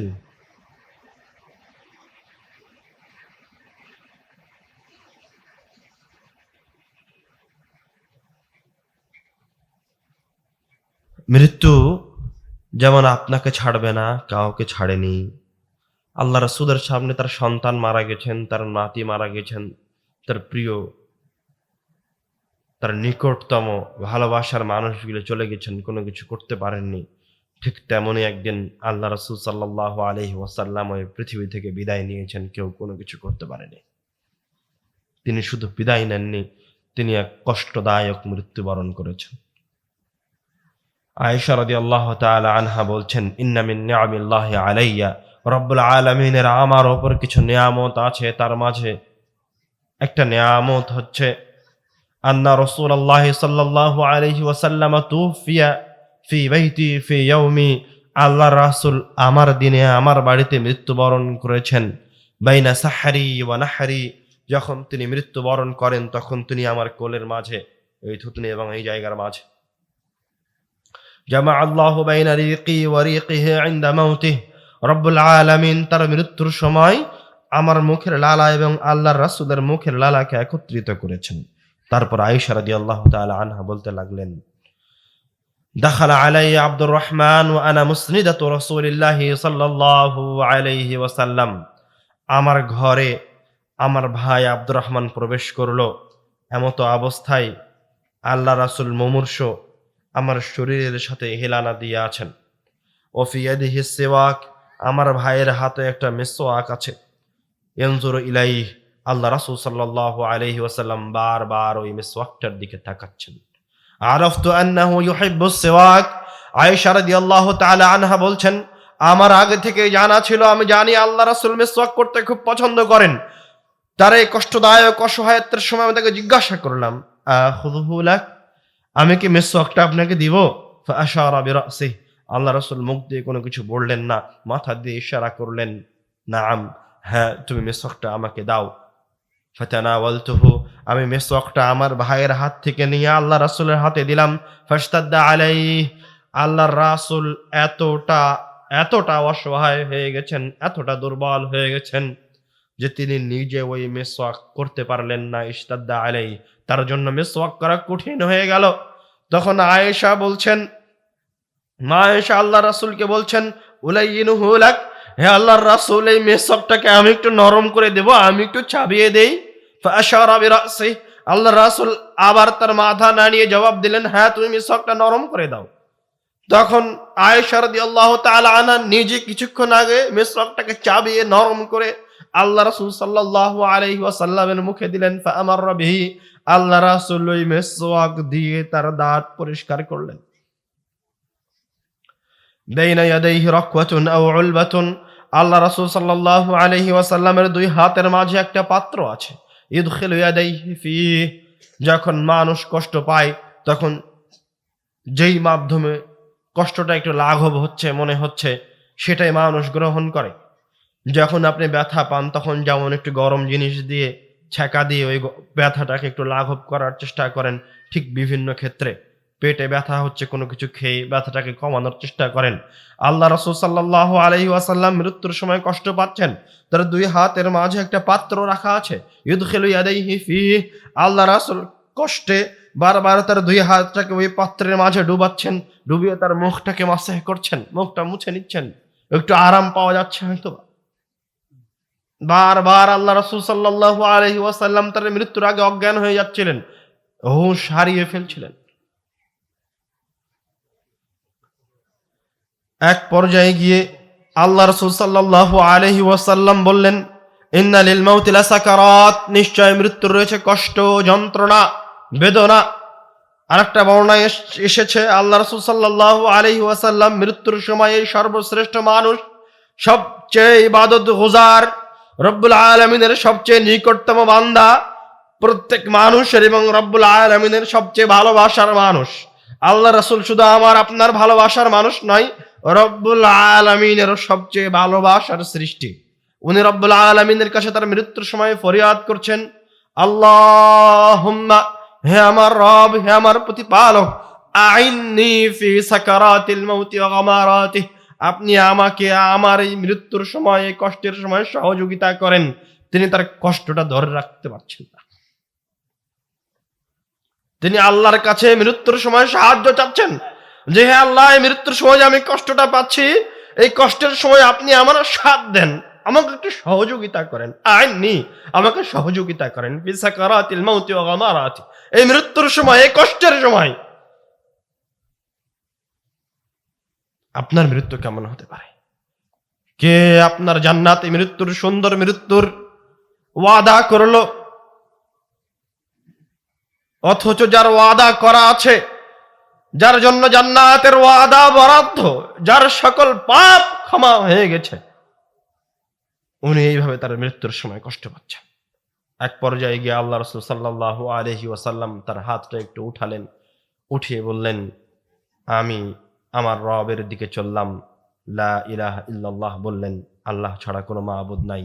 তারপর তার হাতটা পড়ে গেল, আল্লাহ রাসূল সাল্লাল্লাহু আলাইহি ওয়াসাল্লামের রূহ বের হয়ে গেল, তিনি দুনিয়া থেকে বিদায় নিলেন। আয়েশা রাদিয়াল্লাহু তাআলা আনহা বলছেন, আমি আল্লাহর রাসূলের মৃত্যুর সময়ের কষ্ট দেখার পর, আল্লাহ রাসূল মারা যাওয়ার সময় যে কষ্ট পেয়েছেন, যে বেদনা, যা সহ্য করেছেন তিনি, এই কষ্ট দেখার পর আমার কাছে আর কারো মৃত্যুর সময়ের কষ্ট আমার কাছে খারাপ লাগে না। আল্লাহ রাসূলের কন্যা ফাতেমা রাদিয়াল্লাহু তাআলা আনহা বলছেন, ইয়া কারবা আবাতা, হায় আমার বাবার কষ্ট। ওর বাপের কষ্ট দেখে সহ্য না করতে পেরে ফাতেমা রাদিয়াল্লাহু তাআলা আনহা, আল্লাহ রাসূলের কন্যা, আল্লাহ রাসূলের পাশেই বলছেন, কারবা আবাতা, আমার বাবার কষ্ট। তখন আল্লাহর রাসূল এই কষ্টের মাঝে তার মেয়েকে সান্ত্বনা দিয়ে বলছেন, লাইসা আলা আবিকা, তোমার বাবার উপরে আজকের দিনের পরে আর কোনো কষ্ট নাই। সুবহানাল্লাহ। তার মেয়েকে সান্ত্বনা দিচ্ছেন, বলছে আজকের দিনের কষ্টটাই তোমার আব্বুর জন্য শেষ কষ্ট, এরপরে তোমার আব্বু আর কোনোদিন কষ্ট পাবেন না। ফাতেমা রাদিয়াল্লাহু তাআলা আনহা, আল্লাহ রাসূল সাল্লাল্লাহু আলাইহি ওয়াসাল্লামের ওই মেয়ে, ওই কন্যা, যিনি আল্লাহ রাসূলের মক্কা জীবনের কষ্ট দেখেছেন, সংগ্রাম দেখেছেন। তিনি ওই দৃশ্য দেখেছেন যখন মক্কার মানুষ আল্লাহর রাসূলের মাথার উপর বুড়ি চাপিয়ে দিয়েছে, কষ্ট দিয়েছে, তাকে হত্যা করার চেষ্টা করেছে। তিনি তার বাপকে রক্তাক্ত অবস্থায় দেখেছেন। তিনি ওই কন্যা যিনি দেখেছে যে তায়েফের মানুষ তার বাপকে পাথর দিয়ে মেরে রক্তাক্ত করে তায়েফ থেকে বের করে দিয়েছে। তিনি ওই কন্যা যে আল্লাহর রাসূলের জীবনের প্রত্যেকটা সংগ্রামে, প্রত্যেকটা কষ্টদায়ক জীবনকে, তার এই সংগ্রামী জীবনের প্রত্যেকটা পৃষ্ঠায় পৃষ্ঠায় তার সাথে ছিলেন। তো তিনি দেখছেন যে আল্লাহ রাসূলের জীবন তার শুরু থেকে নিয়ে শেষ পর্যন্ত, যখন শেষ নিঃশ্বাসটাও বের হয়ে যাচ্ছে, তখন তার শেষ নিঃশ্বাসটা বের হচ্ছে কষ্টের মধ্য দিয়ে। কিভাবে একজন মানুষ, একজন মুমিন মনে করতে পারে যে তার ইহকালীন জীবনটা সবসময় জান্নাতি জীবন হবে? কেন এই ইহকালীন জীবনকে জান্নাতি জীবনে পরিণত করার জন্য ছুটাছুটি করছে? কেন আপনার বাড়িতে অতিরিক্ত প্রয়োজনের চেয়ে বেশি সরঞ্জামাদি আছে? কেন আপনি মৃত্যুর কথা স্মরণ করেন না? কেন আপনি মৃত্যুর জন্য প্রস্তুতি গ্রহণ করেন না? এই পৃথিবী থেকে সবাইকে চলে যেতে হবে, এবং চলে যাওয়ার সময়টার জন্য প্রস্তুতি গ্রহণ করতে হবে। চলে যাওয়ার সময় যদি আপনার আমলনামা খারাপ থাকে, তো আপনাকে কেউ বাঁচাতে পারবে না। আল্লাহ রাসূল সাল্লাল্লাহু আলাইহি ওয়াসাল্লাম শিখিয়ে দিলেন যে তোমাদের যখন কেউ মারা যায়, লাক্কিনু মাউতাকুম লা ইলাহা ইল্লাল্লাহ, তোমাদের মুমূর্ষু ব্যক্তিকে লা ইলাহা ইল্লাল্লাহ শিখিয়ে দাও। কেন? কেননা মান কানা আখিরু কালামিহি লা ইলাহা ইল্লাল্লাহ, তার জীবনের শেষ কথা লা ইলাহা ইল্লাল্লাহ, দাখালাল জান্নাহ, সে জান্নাতে প্রবেশ করবে। সুবহানাল্লাহ।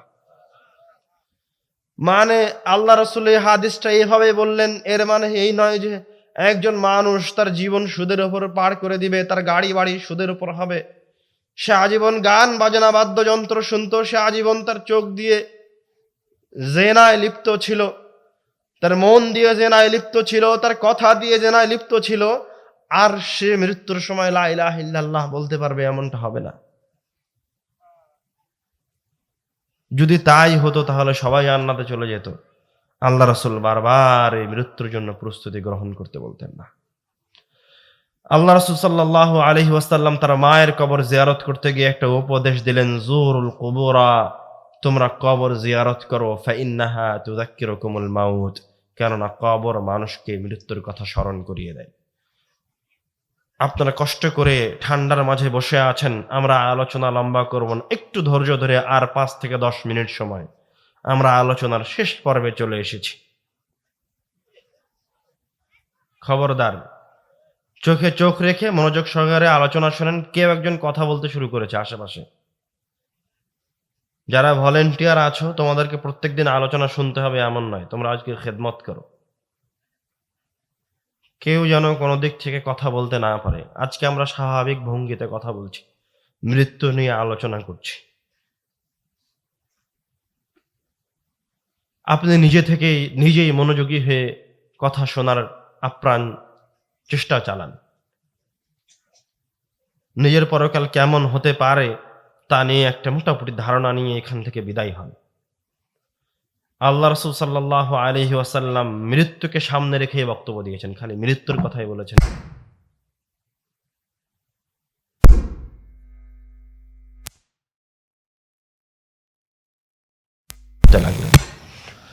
শুধু তাই নয়, আল্লাহ রাসূল সাল্লাল্লাহু আলাইহি ওয়াসাল্লাম কবরস্থানে বসে তার সাহাবাদেরকে নিয়ে পরকালের কথা আলোচনা করেছেন। শুধু তাই নয়, আল্লাহ রাসূল নিজে কবরস্থানের পাশে বসে কান্নাকাটি করেছেন। শুধু তাই নয়, আল্লাহ রাসূলের শ্রেষ্ঠ সাহাবীগণ যাদেরকে জান্নাতের সুসংবাদ দেওয়া হয়েছে, তারা কবরের পাশে দাঁড়িয়ে থেকে কান্নাকাটি করেছেন। দুই চোখের পানি পড়েছে অঝোর ধারায়। আপনি উদাসীন হয়েন না। আপনি আপনার মৃত্যুর কথা ভুলে যেয়েন না। আপনি যদি মৃত্যুর কথা ভুলে যান তাহলে আপনি নিশ্চিত বিফল হবেন, উপকার করতে পারবেন না। মৃত্যুকে সামনে রেখে কাজ করেন, সফলতা পাওয়া যেতে পারে। মৃত্যুকে সামনে রেখে কাজ করেন, আপনি একা একাই আপনার খারাপ কাজ থেকে বের হয়ে আসবেন। আল্লাহ রাসূল বললেন, তোমরা কবর জিয়ারত করো। কবর জিয়ারত তোমাদেরকে, আপনি কিভাবে কবর জিয়ারত করতে পারেন? আপনিও একদিন কবরে যান। আল্লাহ রাসূল তার সাহাবীদের কবর জিয়ারত করতে গেছেন, কান্নাকাটি করতে গেছেন। একটা হাদিস আছে, আল্লাহ রাসূল রাতে বের হন। তো আয়েশা রাদিয়াল্লাহু তাআলা আনহা চিন্তা করেন যে আল্লাহ রাসূল প্রত্যেকদিন মাঝরাতে কোথায় যায়? তিনি তো তার স্ত্রী। তার মনে জেগেছে, খটকা জেগেছে, কোথায় যান? তো উনি আল্লাহ রাসূলের পিছু অনুসরণ করলেন, আল্লাহ রাসূলকে না বলে। তো দেখে যে আল্লাহ রাসূল সাল্লাল্লাহু আলাইহি ওয়াসাল্লাম গোরস্থানে যাচ্ছেন।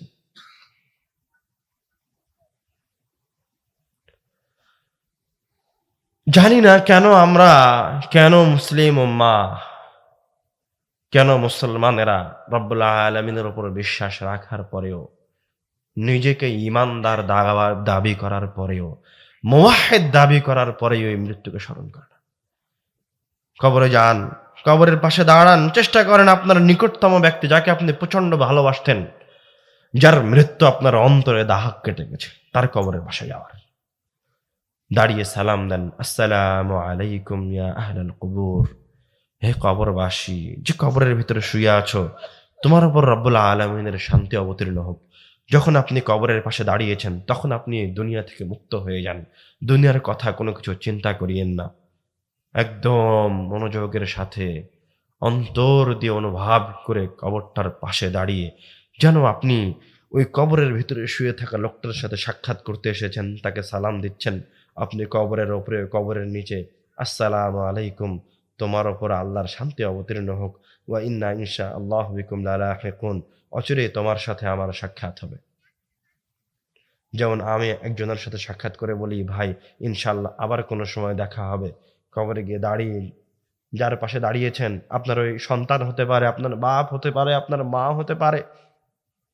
কবরে দাঁড়িয়ে যেন আপনি কি তাকে সালাম দিচ্ছেন, আসসালামু আলাইকুম, আমার প্রিয় বন্ধু, আমার আব্বু, আমার আম্মা, তোমাকে সালাম দিচ্ছি, তোমার উপর রব্বুল আলামিনের শান্তি অবতীর্ণ হোক। কিছুদিন পরে কোনো এক সময়, অচিরেই নিকটতম সময়ে আপনার সাথে আমার সাক্ষাৎ হবে।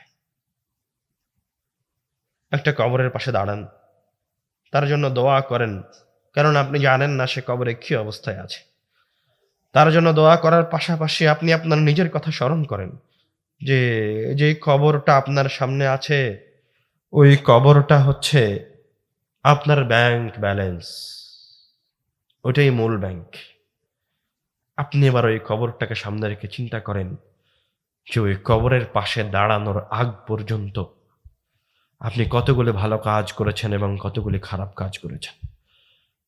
আপনার কতগুলি সিয়াম আছে, সালাত আছে, নফল সিয়াম আছে, নফল সালাত আছে, দান সাদকা আছে, হজ আছে, ওমরা আছে। আপনার কতগুলি মানুষের সাথে সদাচারণ আছে। একদিন আপনাকে একটা ভ্যান চালক অন্যায় কথা বলেছিল, আপনি তার সাথে সদাচারণ করেছেন। ও আপনার চেয়ে দুর্বল বলে আপনি তার উপর ক্ষমতা দেখাননি। এরকম কতগুলি দৃশ্য আছে। একজন দিনমজুর, আপনি বাড়ির মালিক, দিনমজুর আপনার সাথে খারাপ ব্যবহার করেছে। আপনি আপনার ক্ষমতার দাপট তার সাথে দেখাননি, তার সাথে সদাচারণ করেছেন। এরকম কতগুলি সদাচারণ আপনার আছে, ভালো কাজ আপনার জীবনে আছে, স্মরণ করেন।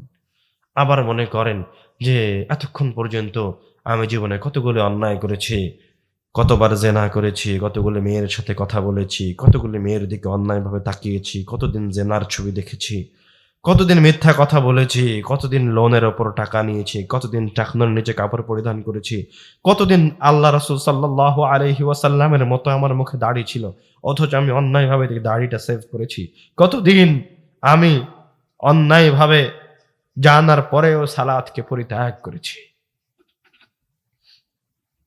কবরের পাশে দাঁড়িয়ে এইভাবে আপনি আপনার অপকর্মগুলিকে এবং আপনি আপনার সৎ কর্মগুলিকে মনে করতে থাকেন এবং আপনি ওই জায়গায় দাঁড়িয়ে থেকে ডিসিশন নেন যে আপনার জন্য জান্নাত অপেক্ষা করছে না জাহান্নাম অপেক্ষা করছে।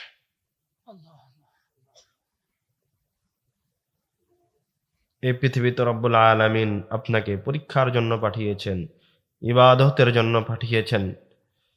আপনি কল্পনা করতে পারেন না, আপনি ওই কবরের, যে কবরটার পাশে এখন দাঁড়িয়ে আছেন, উপস্থিত দাঁড়িয়ে আপনার যে আব্বুর কবরে সালাম দিচ্ছেন বা আম্মুর কবরে সালাম দিচ্ছেন বা সন্তানের কবরে সালাম দিচ্ছেন বা প্রিয় বন্ধুর কবরে সালাম দিচ্ছেন, ওই আপনার মা, বাবা, বন্ধু বা ওই নিকট আত্মীয়টা যদি পাপিষ্ঠ অবস্থায় মারা যেয়ে থাকে, কাফের অবস্থায় মারা যেয়ে থাকে, তো আপনি উপস্থিত ওই কবরের পাশে দাঁড়িয়ে যে একটা মিনিট সময় দাঁড়িয়ে আছেন না, ও একটা মিনিট সময়ের জন্য ওই কবরের ভিতরে থাকা আপনার ওই নিকটতম ব্যক্তিটা আল্লাহর কাছে ফরিয়াদ করে বলছে, আল্লাহ আমাকে ওই একটা মিনিট সময় দাও, আমি একটু ইবাদত করে আসি।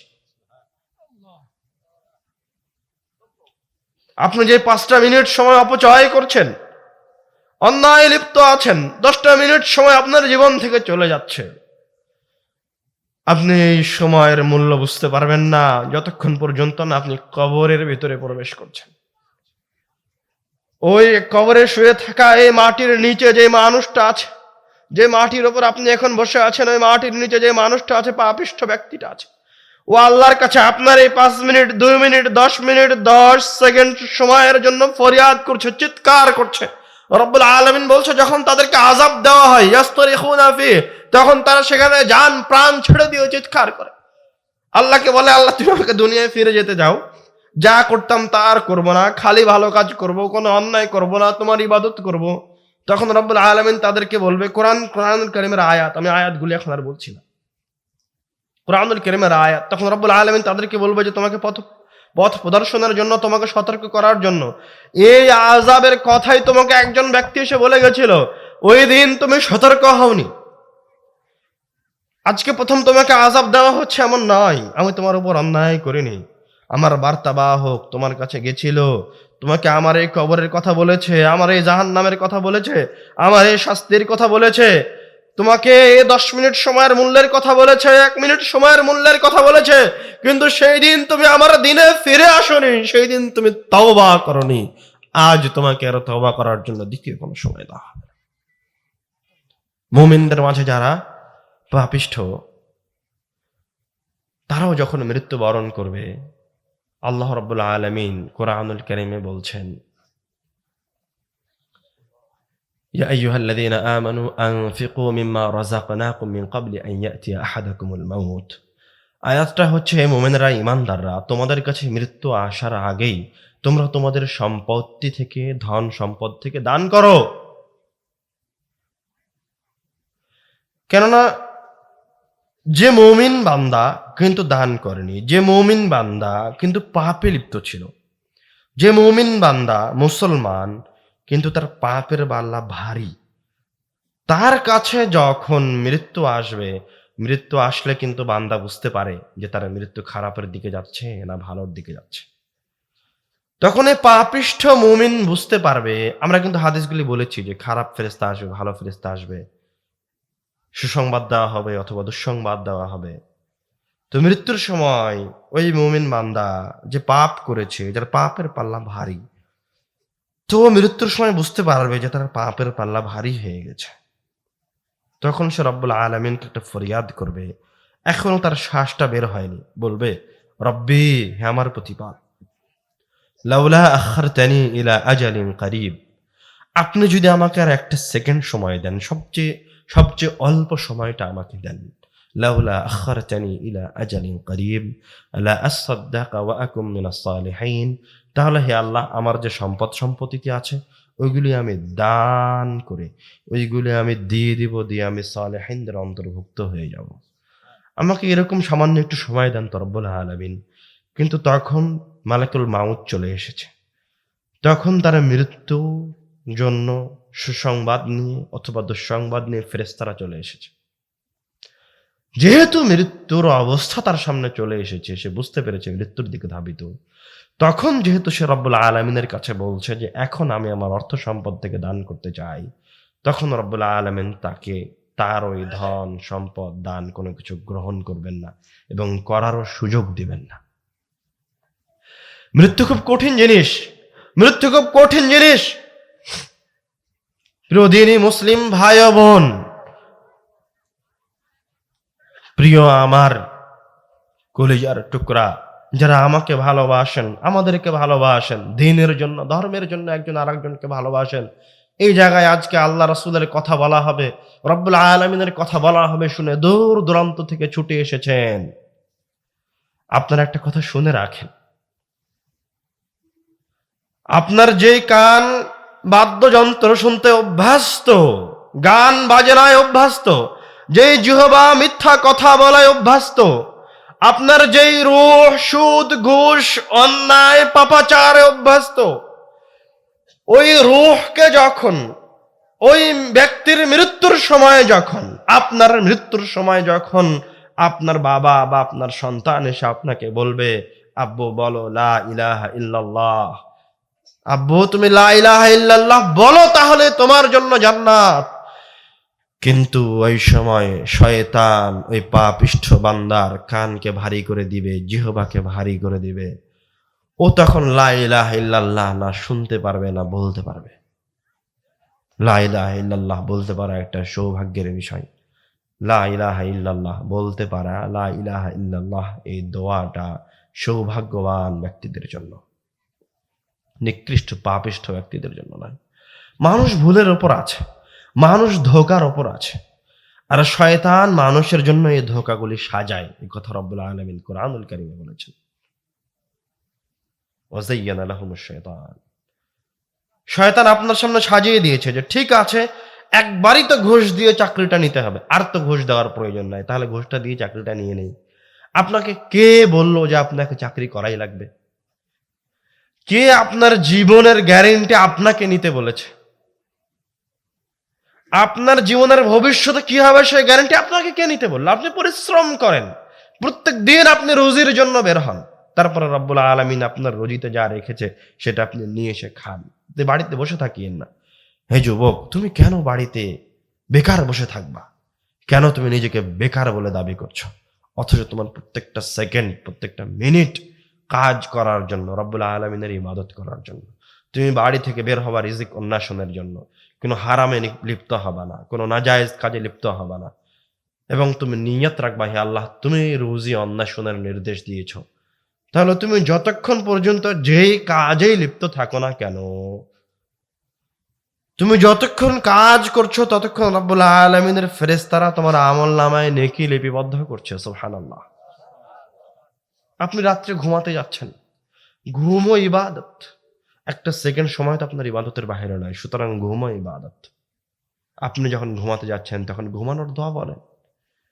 ঘুমানোর সময় যেন আপনার প্রস্তুতি থাকে মানসিকভাবে যে ফজরের আজানের সময় উঠতে হবে, জামাতে সালাত আদায় করতে হবে। এই প্রস্তুতি নিয়ে আপনি ঘুমাতে যান। আপনি ঘুমিয়ে আছেন, জানেন না কি করছেন। অথচ আপনি ইবাদতরত অবস্থায় আছেন রব্বুল আলামিনের কাছে। সুবহানাল্লাহ। শুধু তাই নয়, আপনি ঘুমিয়ে আছেন, রব্বুল আলামিনের ফেরেশতারা আপনার আমলনামায় নেকি লিখছে। সুবহানাল্লাহ। একজন মুমিনের সারাটা জীবন, সারাটাক্ষণ তার সবকিছুই রব্বুল আলামিনের ইবাদত। যখন রূহ বের হয়ে যাবে তখন এই ইবাদতের সময় শেষ হয়ে যাবে। যা করেছেন তার উপর ভিত্তি করে চিরস্থায়ী জীবনের সূচনা হবে। ওই চিরস্থায়ী জীবনের যেন সূচনা রব্বুল আলামিন আমাদের কল্যাণের উপরে করে। আল্লাহুম্মা আমিন। খবরদার কোন একটা সুন্নাতকে অবহেলা করে নিজেকে মুসলমান দাবি করিয়েন না। এমন কোন ব্যক্তি, এমন কোন মানুষ যেন না থাকে, এমন কোন যুবক, এমন কোন পুরুষ মানুষ যেন না থাকে আজকের আলোচনার পরে যে টাকনোর নিচে কাপড় পরিধান করে। আর কেউ টাকনোর নিচে কাপড় পরিধান করবেন? আর কোনোদিন দাড়ি ক্লিন শেভ করবেন? কেননা আপনি ক্লিন শেভ করবেন আর আপনি মনে করছেন যে রব্বুল আলামিনের পক্ষ থেকে আসমান থেকে ফেরেশতা নেমে আসবে আপনার মৃত্যুর সময় মনে হয় আপনার? কিভাবে মনে করলেন? আপনার টাকা নেওয়া আছে অলরেডি ব্যাংকে, আপনার লোনের উপর টাকা নেওয়া আছে, আপনার বউ কিস্তি নিয়ে রেখেছে ব্রাক থেকে।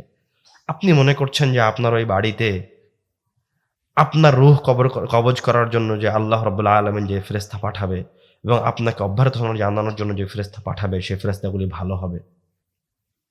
আপনার জন্য ভালো ফেরেশতা আসবে না। আপনি দুনিয়াবী জীবনকে সবকিছু মনে করে নিয়েন না। কারো কোনো মায়ের, কোনো বোনের, কোনো পুরুষ মানুষের যদি লোন কিস্তির উপর টাকা নেওয়া থেকে যেভাবেই হোক ওই কিস্তি থেকে ফিরে আসবেন ইনশাআল্লাহ। আর কোনোদিন কিস্তিতে টাকা নেবেন, সুদের উপর টাকা নেবেন, খবরদার। এই দুনিয়া থেকে চলে যেতে হবে। কয়েকটা মিনিট সময়, 50,000 কিয়ামতের একদিনের 2 মিনিট সময়ও নয় এই জীবন। তো জীবনটাকে বিক্রি করিয়েন না, পরকালকে বিক্রি করে দিয়েন না। পরকালের বিনিময়ে এই দুনিয়ার অট্টালিকা ক্রয় করিয়েন না। পরকালের বিনিময়ে এই দুনিয়াতে আপনাকে মোটরসাইকেলের কোনো প্রয়োজন নাই। পরকালের বিনিময়ে এই দুনিয়ার চাকরির কোনো প্রয়োজন নাই। আল্লাহ রাব্বুল আলামিন যাকে পেট দিয়েছেন তার রুজির ব্যবস্থা করেছেন। এটাই পরীক্ষা, এটাই নিয়ামত আর এটাই অভিশাপ। এটাই নিয়ামত আর এটাই অভিশাপ। এটাই নিয়ামত, এটাই অভিশাপ যে একজন ব্যক্তি হালাল উপার্জন করতে পারছে আর একজন ব্যক্তি হালাল উপার্জন করতে পারছে না। মানে আজ আমাদের সমাজের মাঝে যারা হতদরিদ্র না, ওরা হতাশ হয়, হতাশা ফিল করে। কেন হতাশা ফিল করছেন ভাই আমার? আপনি ভ্যান চালান, তাতে সমস্যাটা কোথায়? আপনি ছোট ব্যবসা করেন, তাতে সমস্যাটা কোথায়? এতে তো কোনো সমস্যা নাই। আপনি বড় হওয়ার চেষ্টা করেন, কিন্তু এই কাজে তো কোনো সমস্যা নেই। এটাই আপনার জন্য পরীক্ষা। আপনি ভ্যান চালিয়ে হালাল উপায়ে মদ, গাঞ্জা, বিড়ি, সিগারেট কোনো কিছু আপনি ভ্যানে নিয়ে যান না, হালাল উপার্জন করেন ভ্যান চালিয়ে। আর আপনার পাশের বাড়ির মানুষটা সুদের লেনদেন করে ব্যাংকে চাকরি করে 10 তলা বিল্ডিং বানিয়েছে। আপনার জন্য এটাই নিয়ামত যে রব্বুল আলামিন আপনাকে ভ্যান চালিয়ে হালাল উপার্জনের তৌফিক দিয়েছেন। সুবহানাল্লাহ। আর ওই ব্যক্তির জন্য এটাই রব্বুল আলামিনের পক্ষ থেকে সবচেয়ে বড় গজব, সবচেয়ে বড় অভিশাপ যে ওই লোকটা ভ্যান চালানোর মতো কোনো একটা কাজ করে হালাল উপায়ে তার রিজিকের ব্যবস্থা করতে পারেনি। হায় হায়।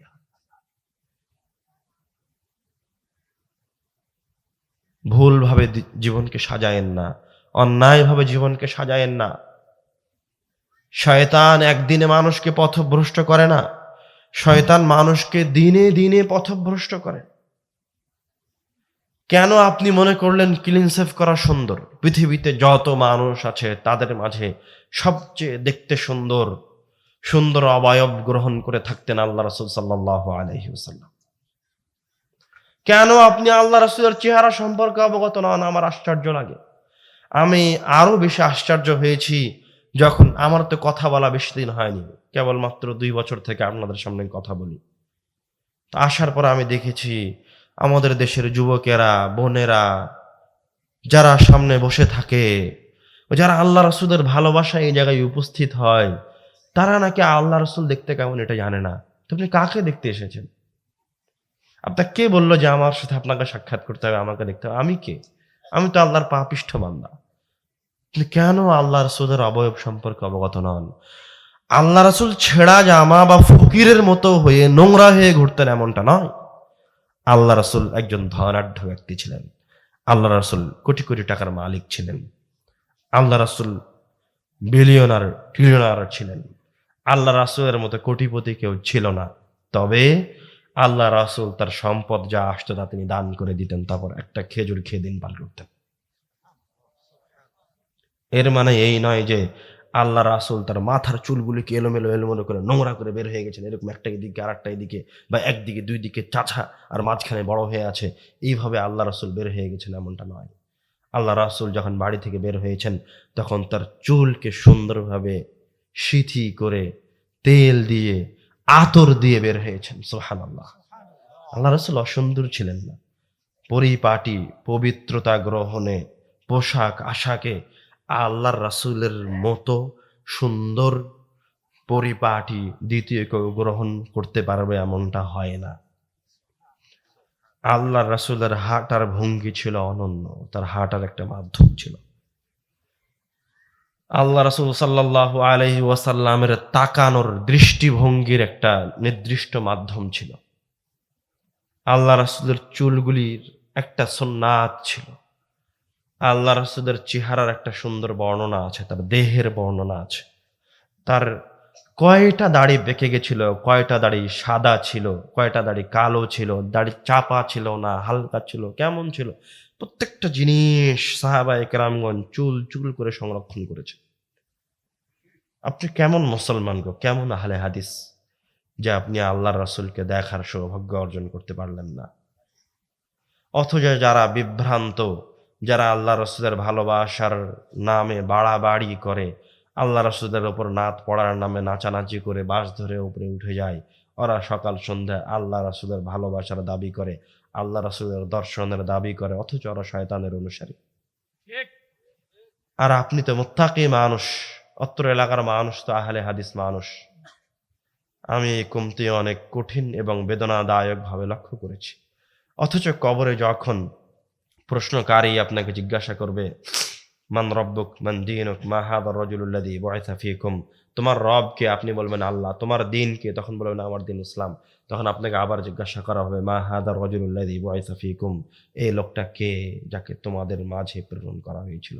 আল্লাহ রাসূলের ছবিকে তুলে ধরা হবে বা আল্লাহ রাসূলের আকৃতিকে তুলে ধরা হবে বা যাই হোক, যেকোনোভাবেই হোক না কেন আল্লাহর রাসূলকে ওই ব্যক্তিকে দেখানো হবে। তখন মুত্তাকি ব্যক্তি লোকটাকে দেখেই চিনতে পেরে বলে উঠবে, হুয়া রাসূলুল্লাহ। এটাই হচ্ছে আল্লাহ রাসূল সাল্লাল্লাহু আলাইহি ওয়াসাল্লাম। সুবহানাল্লাহ, সুবহানাল্লাহ। তো আপনি তো আল্লাহ রাসূলের সৌন্দর্য নিয়ে কখনো পড়াশোনা করেননি। আল্লাহ রাব্বুল আলামিনের অশেষ রহমত আমি এই কমতি আহলে হাদিসদের ভিতর চূড়ান্তভাবে উপলব্ধি করে জীবনে ১ম যেই লেখা লিখেছি ওটা হচ্ছে আল্লাহ রাসূল সাল্লাল্লাহু আলাইহি ওয়াসাল্লাম দেখতে যেমন ছিলেন আলহামদুলিল্লাহ। আমি রব্বুল আলামিনের শুকরিয়া জ্ঞাপন করি যে রব্বুল আলামিন আমার লিখনের জীবনের সূচনা করেছেন এরকম একটা বই দিয়ে আলহামদুলিল্লাহ। অসংখ্য বড়, বড় বই আছে আল্লাহ রাসূল সাল্লাল্লাহু আলাইহি ওয়াসাল্লামের আকৃতির উপর। এই বইয়ে আমি আল্লাহ রাসূলের চুল থেকে নিয়ে শুরু করে পায়ের আঙ্গুল পর্যন্ত একদম প্রত্যেকটা জিনিসকে সহিহ হাদিসের আলোকে পাই, পাই কোনো একটা অঙ্গ, কোনো একটা জায়গাকে বাদ রাখিনি যেটা আল্লাহ রাসূল সাল্লাল্লাহু আলাইহি ওয়াসাল্লামের সাহাবীরা বলে গেছেন। এবং কোনো হাদিসকে আমি রিপিট করিনি যাতে করে বই ছোট হয়। চুল থেকে শুরু করেছি, যতগুলো চুলের হাদিস আছে, চুলের বিভিন্ন বর্ণনা এসেছে সেগুলি বলেছি। তারপরে কপালের বর্ণনা আছে সেটা বলেছি। মাথা কেমন ছিল তার বর্ণনা আছে সেটা বলেছি।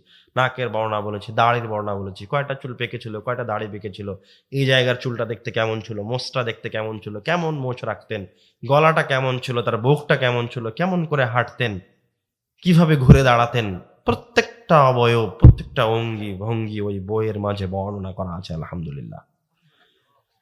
ওই বইটা হয়তোবা ২-১টা আব্বুর ড্রাইভারের কাছে আজকে থাকতেও পারে। তবে যদি নাও পান, প্রত্যেক মুসলমানের উদ্দেশ্যে আমার উদাত্ত আহ্বান থাকবে, প্রত্যেক মুসলমান যেন অবশ্যই আল্লাহর রাসূলের অবয়ব সম্পর্কে অবগত হয়। আল্লাহ রাসূল দেখতে যেমন ছিলেন, যেভাবে চলতেন, তার ওই চলা, তার ভঙ্গি, তার চেহারাটা যেন আপনার শরীরের মাঝে প্রস্ফুটিত হয়।